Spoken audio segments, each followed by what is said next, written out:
A Assembleia instala a Frente Parlamentar do Cooperativismo. Ministro do Superior Tribunal de Justiça, Mauro Campbell, inicia o ano letivo da Escola de Contas Públicas com uma palestra sobre a Lei de Improbidade Administrativa. E na edição do Bom Dia de hoje, você também vai ver a audiência pública debate sobre a proposta de extinção da Secretaria Executiva de Políticas Públicas para as Mulheres, como parte da reforma administrativa. E mais, deputado Cabo Maciel protocola indicação ao governo do estado, estabelecendo novas regras para a carreira de praças da Polícia Militar e Bombeiros. O programa Bom Dia desta terça-feira, dia 3 de março de 2015, está no ar.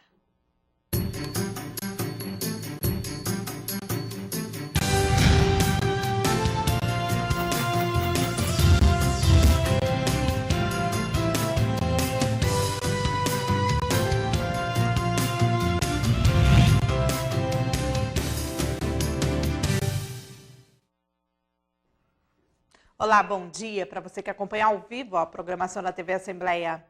Na manhã desta segunda-feira foi instalada a Frente Parlamentar do Cooperativismo. O deputado pelo PPS, Luiz Castro, presidente da Frencop, destacou a importância da elaboração de políticas públicas para incentivar a produção no Amazonas. O cooperativismo é um instrumento para promover o desenvolvimento econômico e industrial. Para o presidente da Organização das Cooperativas do Estado do Amazonas, a União dos Pequenos Produtores torna viável o crescimento econômico do Estado. Atualmente, são 13 categorias abrangidas pela OCB, como saúde, crédito, agropecuário, trabalho, educação e habitação. E hoje é um momento muito importante porque a reinstalação desta frente suprapartidária, que não tem ideologia político-partidária, são parlamentares de vários partidos políticos, mas que todos com uma identidade e que reconhecem o cooperativismo como esse instrumento econômico e social importante para alavancar a economia do Estado. Petrúcio Magalhães destacou as vantagens do trabalho cooperativo em detrimento do empreendedorismo individual. O cooperativismo é um empreendedorismo, né? É uma atividade empreendedora. Então, o cooperado ele é dono do próprio negócio, ele tem um comprometimento muito maior porque ele é dono e a união faz a força, né? Quando você une esforços, sem dúvida você multiplica resultados. Então, a grande vantagem da cooperativa, sem dúvida nenhuma, é a capacidade de união, de congregar, de organizar a sociedade em busca de objetivos comuns, né? O que dificilmente uma pessoa sozinho consegue atingir os seus objetivos. Quando nós unimos pessoas, esses objetivos ficam mais fáceis de serem atingidos. Na Casa Legislativa Amazonense, o debate será pautado pelo desenvolvimento de políticas públicas para o crescimento do Estado. O presidente da Frente Parlamentar do Cooperativismo falou sobre a importância da parceria com a OCB. O cooperativismo que é um instrumento de geração de renda e, ao mesmo tempo, de distribuição dessa renda de uma maneira mais justa. É o econômico e o social caminhando juntos. Nós tivemos aqui o deputado Josué Neto também dando seu apoio a esta causa, contamos, portanto, com o apoio oficial da própria Casa Legislativa. E essa parceria com a OCB ela é fundamental, porque é na OCB que estão inscritas e que estão colocadas todas as cooperativas do nosso Estado. São cooperativas que fazem a diferença em vários ramos, na produção de alimentos, na agricultura, no transporte, no crédito, no trabalho, na produção, na música, na arte, na cultura. São cooperativas do interior, cooperativas da capital, e elas geram milhares de ocupações econômicas. O parlamentar também deu ênfase a projetos aprovados pela Casa, como uma emenda à Constituição Estadual que inseria um capítulo sobre o cooperativismo. Que nós tínhamos o capítulo da micro e pequena empresa, mas não tínhamos na nossa Constituição aquilo que é o capítulo do cooperativismo, prevendo inclusive as ações do poder público para o cooperativismo ser estimulado e ser apoiado. Conseguimos essa conquista no ano passado, com o apoio de todos os deputados, e isso é um marco histórico. Agora nós precisamos efetivar esse capítulo do cooperativismo para que as políticas públicas previstas na Constituição Estadual, que agora já contempla o cooperativismo, possam se tornar uma efetiva realidade. Também compõem a Frencoop os deputados Adjunto Afonso, Bi Garcia e a deputada Alessandra Campelo. Para mais informações de como se tornar um cooperado, a OCB disponibiliza um portal. Acesse www.ocbam.coop.br ou vá ao endereço na Rua Japurá, 241 Centro.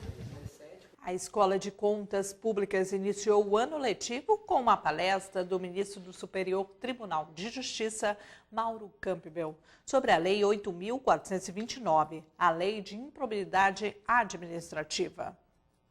O evento contou com a presença do governador do estado, José Mello, do presidente da Assembleia Legislativa, deputado Josué Neto, além do deputado Serafim Correia.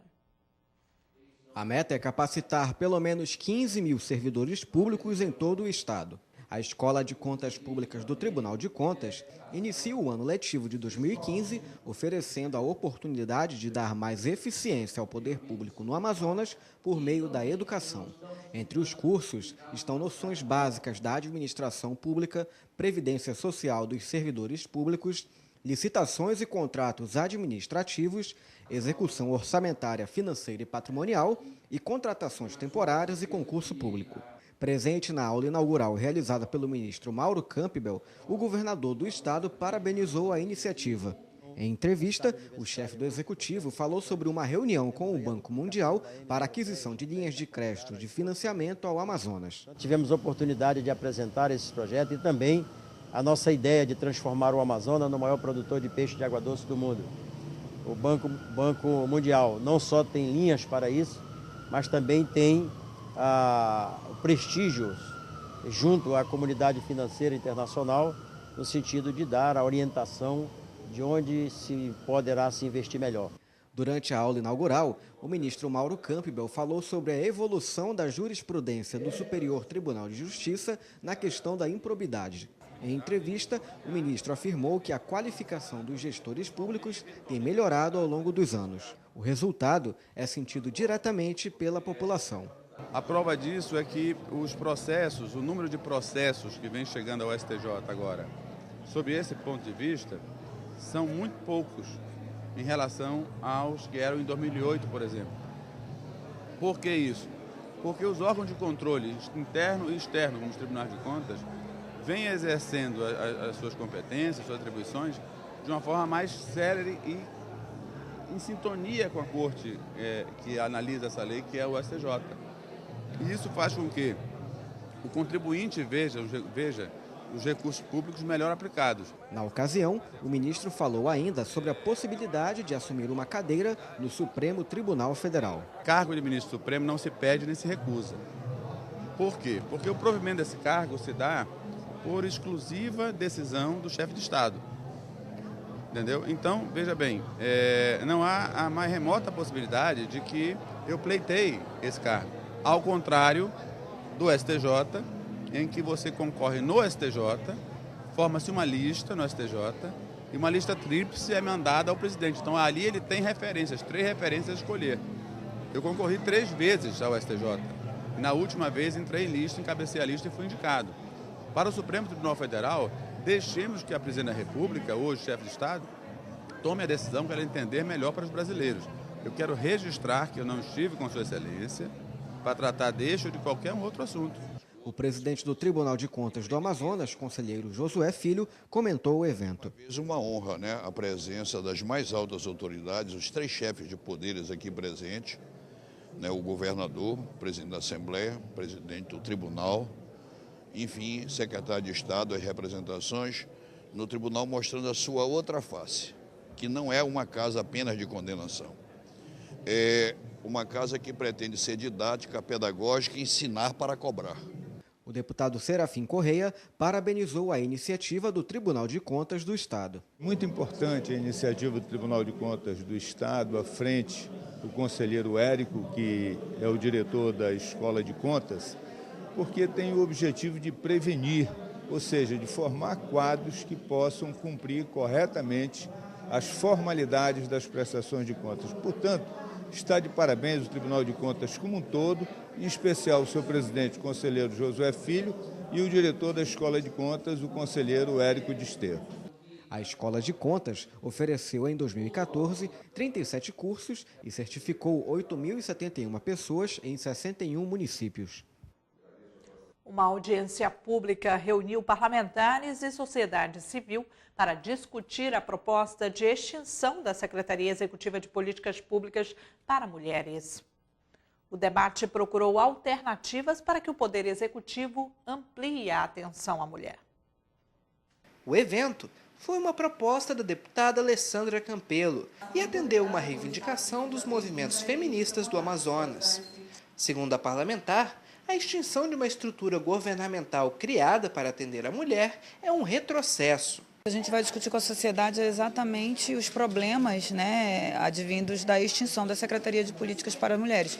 Isso tem sido considerado um avanço no país, muitos estados criando secretarias de mulheres, secretarias de juventude, ciência e tecnologia. Aqui no Amazonas a gente vê que é um retrocesso, está sendo extinto.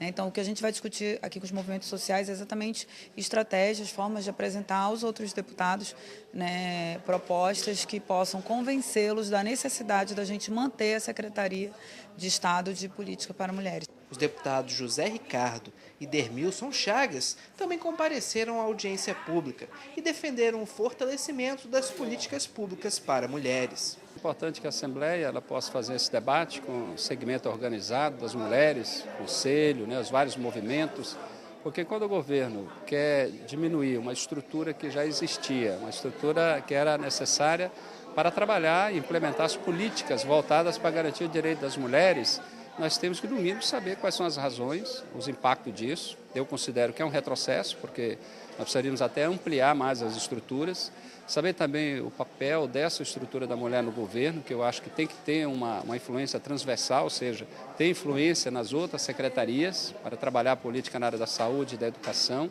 E, portanto, é um debate necessário. Diversos representantes de entidades da sociedade civil realizaram críticas à extinção do órgão e cobraram avanços na efetivação dos direitos femininos.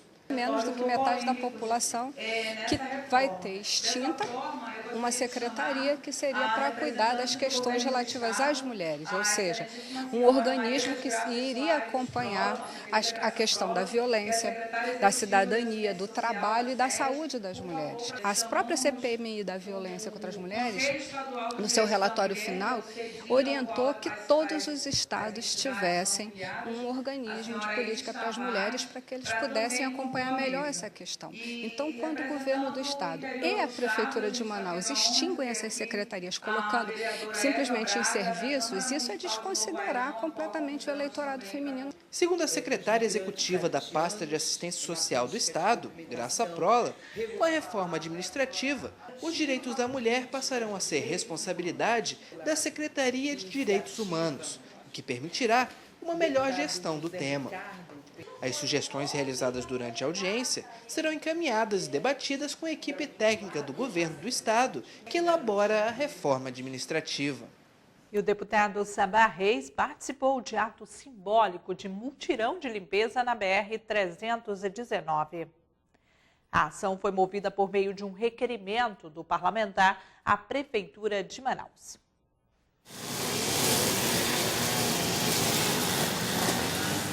O trabalho começou logo cedo na manhã do último sábado e percorreu todo o trecho que vai da Bola da Sulframa até o porto do Ceasa, na BR-319. Os 250 trabalhadores da Secretaria Municipal de Limpeza Pública tomaram a principal via de acesso do Distrito Industrial com serviços de poda, capinação e varrição. O mutirão de limpeza foi uma solicitação do deputado Sabá Reis, do PR, à Prefeitura de Manaus. Eu estive com o prefeito Arthur, nós fizemos um pedido lá na Assembleia e o Arthur, de pronto, na quarta-feira, pediu ao Paulo Farias, que é o seu secretário de Limpeza Pública, que arregimentasse todo o material humano possível para que no dia do aniversário da Sulframa, que na verdade dia 28 se comemora os 48 anos desse projeto vitorioso, a Prefeitura de Manaus, de uma certa forma, participa desse momento, fazendo a limpeza de todo esse estirão aqui da 319. O prefeito Arthur Neto, que participou dos trabalhos, disse que o local pertence à União, mas que a medida serve para que o governo federal resolva o impasse sobre a recuperação das ruas do Distrito Industrial. O os buracos do Distrito Industrial 1 tem nada a ver conosco. Aquilo ali é um convênio do governo do estado que o governo federal não cumpriu. E aí a obra parou. O Distrito 2 está caindo aos pedaços. A gente pediu já recurso à SUFRAMA na gestão anterior e o doutor Tomás fez tudo para ajudar, não conseguiu. E já fizemos intervenção para evitar que a erosão arriscasse vidas e seccionasse, separasse uma parte da avenida da outra. E, enfim, estamos procurando apagar esses incêndios todos. A BR-319 é uma das principais vias de acesso ao Distrito Industrial do Amazonas.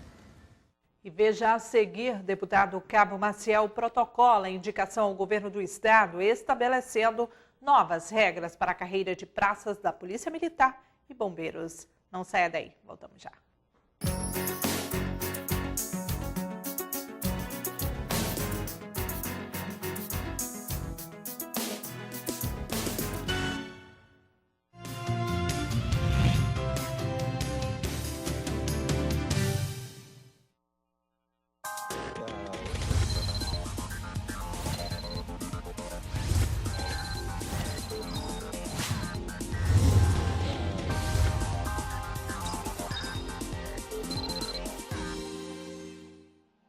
O exercício das atividades na Assembleia Legislativa do Amazonas vai além do plenário e reuniões. As comissões parlamentares também se fazem presentes para atender, de forma especializada, assuntos complexos presentes na nossa sociedade. Para assuntos relacionados ao lazer, juventude e esporte, há a Comissão de Esporte e Lazer. Possui as seguintes atribuições: política de educação física e desportiva e análise de programas, projetos e atividades dela decorrentes. Diversão e entretenimento público. Política pública de juventude em seus diversos campos. Entre pelo site da Assembleia Legislativa www.ali.am.gov.br e saiba mais sobre a composição, notícias, relatórios e reuniões. Além de poder entrar em contato no campo, fale com a comissão.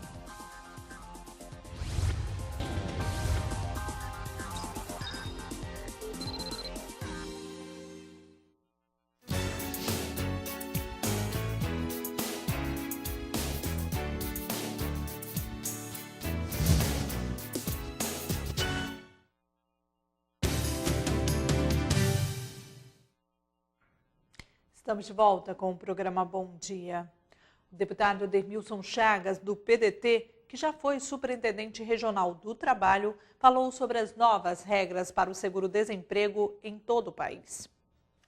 A principal delas é que, para requerer o benefício, o trabalhador precisa comprovar que atuou pelo menos 18 meses com carteira assinada. Já estão em vigor as novas regras para o trabalhador requerer as parcelas do seguro-desemprego. A partir de hoje, quem for solicitar o seguro pela primeira vez deve comprovar a atuação com carteira assinada por no mínimo 1 ano e meio. Pela segunda vez, a partir desta nova regra, a carteira deve ter sido assinada por 1 ano. Já na terceira, 6 meses. A medida provisória que normatiza as mudanças no prazo para o recebimento do seguro-desemprego também dispõe de novos critérios para o número de parcelas que o trabalhador vai ter direito a receber. Quando o trabalhador for receber pela primeira vez, com no mínimo 1 ano e meio de carteira assinada, ele deve ter direito a 4 parcelas. Se tiver 24 meses, 5 parcelas. Pela segunda vez, com 12 meses de carteira assinada, 4 parcelas.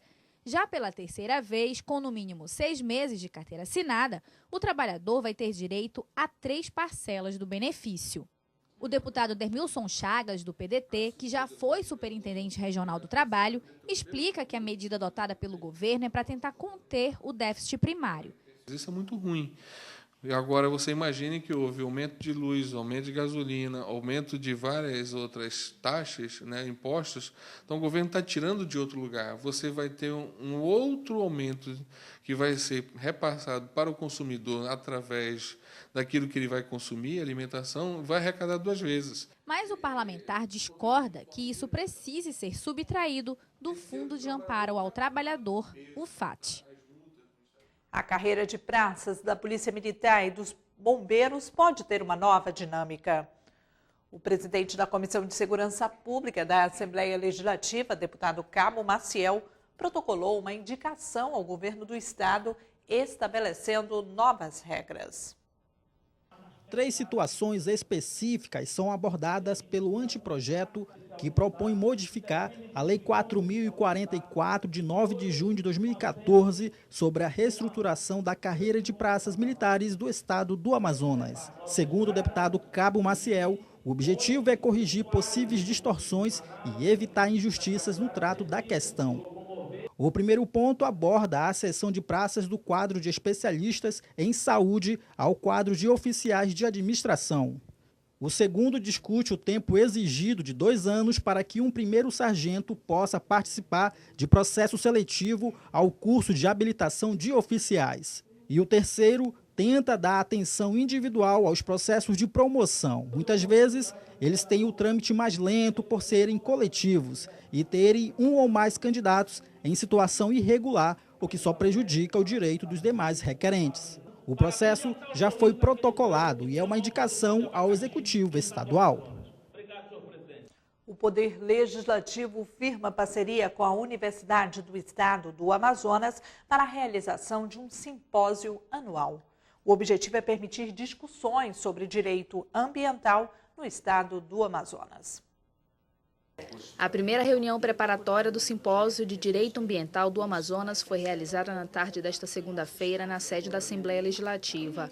A Comissão de Meio Ambiente da Casa estará à frente da organização do evento em conjunto com a Universidade do Estado do Amazonas. O objetivo desse simpósio não é se restringir às questões estritamente acadêmicas, mas fazer esse casamento, que é as discussões acadêmicas que estão dentro do âmbito do programa de mestrado em Direito Ambiental na Universidade do Estado do Amazonas e as questões emergentes no próprio Estado. Então, foi muito produtivo esse encontro, né? Nós ampliamos os temas a serem abordados nas mesas redondas, a fim de dar conta dessa diversidade de problemas que estão acontecendo. O presidente da comissão, o deputado do PPS, Luiz Castro, informou que durante a reunião foram definidos alguns temas do evento, que pretende ser um espaço de discussão entre a academia e a prática da legislação ambiental. Serviços ambientais, os direitos dos povos indígenas em relação à legislação ambiental, acesso à biodiversidade, enfim, a conexão entre o mundo do direito jurídico e o mundo real das questões socioambientais, trazendo especialistas de fora e também daqui do Estado para os diversos formatos que vão estar contidos nesse evento, que vão haver mesas redondas, com participação mais social, haverão também seminários mais científicos dentro desse processo, com valoração acadêmica, por doutores que virão ministrá-los. Então, é um projeto interessante e que visa ter uma certa perenidade. O evento deverá ocorrer de forma anual e a primeira edição está prevista para o mês de outubro deste ano, nas dependências da ALEAM. Começou nesta segunda-feira e vai até o dia 30 de abril o prazo para a entrega de declarações do Imposto de Renda de Pessoa Física. A expectativa da Receita é receber mais de 27 milhões de declarações.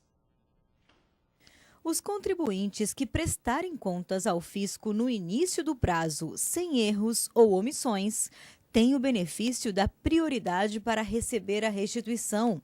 O grupo de pessoas com mais de 60 anos, portadoras de moléstia grave ou deficiência física ou mental, também entram no grupo de prioridade. Normalmente, os valores começam a ser pagos em junho e seguem até dezembro em 7 lotes.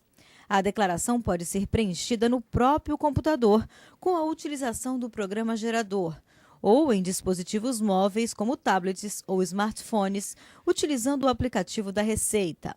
O endereço da página da Receita na internet é www.receita.fazenda.gov.br. Estão obrigadas a apresentar a declaração as pessoas físicas que recebem rendimentos tributáveis superiores a R$ 26.816,55 em 2014. Também devem declarar os contribuintes que receberam rendimentos isentos, não tributáveis ou tributados, exclusivamente na fonte, cuja soma tenha sido superior a R$ 40 mil no ano passado. Os contribuintes que entregarem depois do prazo ou não declararem devem ficar atentos. Poderão ser obrigados a pagar multa de 1% ao mês, calendário ou fração de atraso, calculada sobre o total do imposto devido, ou uma multa mínima de R$ 165,74. Comissão de Saúde da Assembleia Legislativa define a agenda para os meses de março e abril. 3 audiências públicas estão programadas. Mais informações com a repórter Pérola Paula. A primeira audiência da Comissão de Saúde está marcada para o próximo dia 10 de março e é para falar sobre o programa de tratamento fora de domicílio, coordenado pelo governo do estado. A próxima audiência pública é para falar sobre a alergia à proteína do leite de vaca. E, de acordo com o presidente da comissão, o deputado do PSD, Ricardo Nicolau, o objetivo é incentivar a criação de políticas públicas voltadas às pessoas com este tipo de reação. Pérola Paula, para o Bom Dia. E o programa Bom Dia de hoje termina aqui. Você que ficou conosco, muito obrigada pela sua audiência. Uma ótima terça-feira para você e fique agora com a sessão plenária deste dia e até amanhã. Tchau, tchau.